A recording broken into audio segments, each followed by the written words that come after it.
Salam, selamat pagi Bapak Ibu dan saudara sekalian yang diberkati Tuhan. Jumpa lagi dengan renungan singkat dari Jemaat Yosodipuro.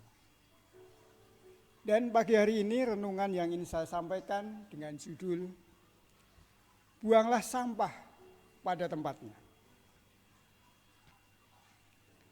Bapak Ibu dan saudara sekalian, tentunya sudah tidak asing lagi bagi kita semua, kemanapun kita pergi, dimanapun kita singgah, di tempat-tempat di mana kita berada, tentunya tidak asing lagi bahwa di situ pun selalu ada yang namanya tempat sampah.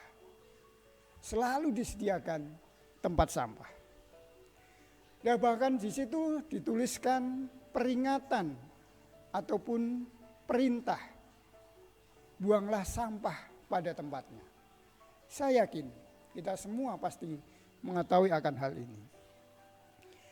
Dan bahkan juga di tempat-tempat ibadah, khususnya di gereja, rumah Tuhan, itu pasti sudah disediakan akan tempat sampah.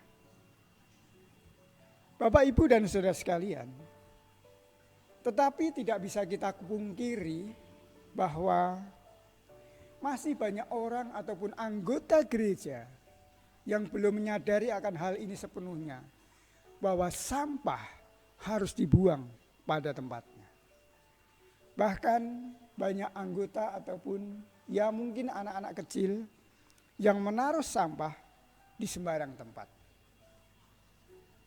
Bapak, Ibu, dan saudara sekalian, marilah kita belajar disiplin membuang sampah pada tempat yang sudah disediakan dimanapun kita berada, terkhusus di tempat ibadah. Bapak, Ibu, dan saudara sekalian, lalu pelajaran apa yang kita dapat dari apa yang saya jelaskan di atas? Kita tahu bahwa tubuh kita adalah bait Roh Suci, bait Roh Kudus. Dan tentunya kita sebagai pengikut Kristus sudah sangat tahu akan hal ini.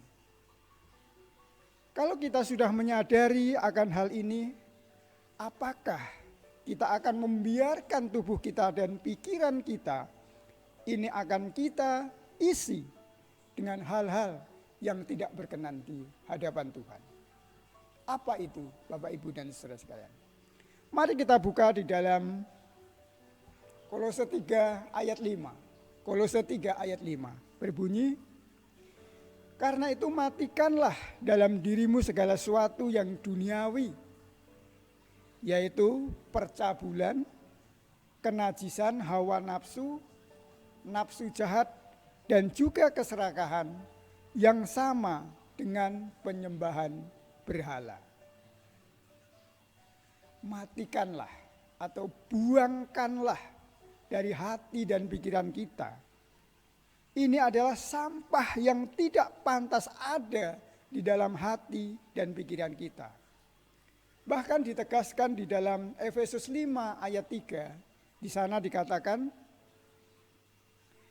tetapi percabulan dan rupa-rupa kecemasan atau keserakahan disebut saja pun jangan di antara kamu, sebagai sepatutnya bagi orang-orang kudus. Disebut pun jangan di antara kamu. Bapak, Ibu, dan saudara sekalian,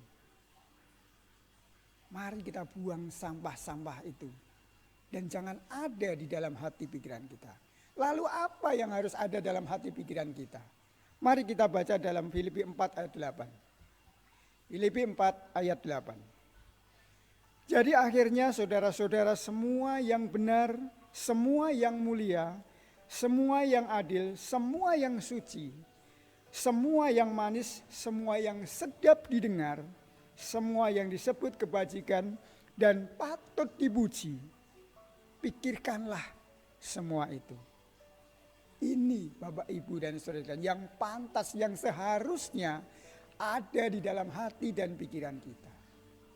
Semua yang manis, semua yang benar, semua yang mulia, semua yang adil, semua yang suci, semua yang manis, semua yang sedap untuk didengar, semua yang disebut kebajikan.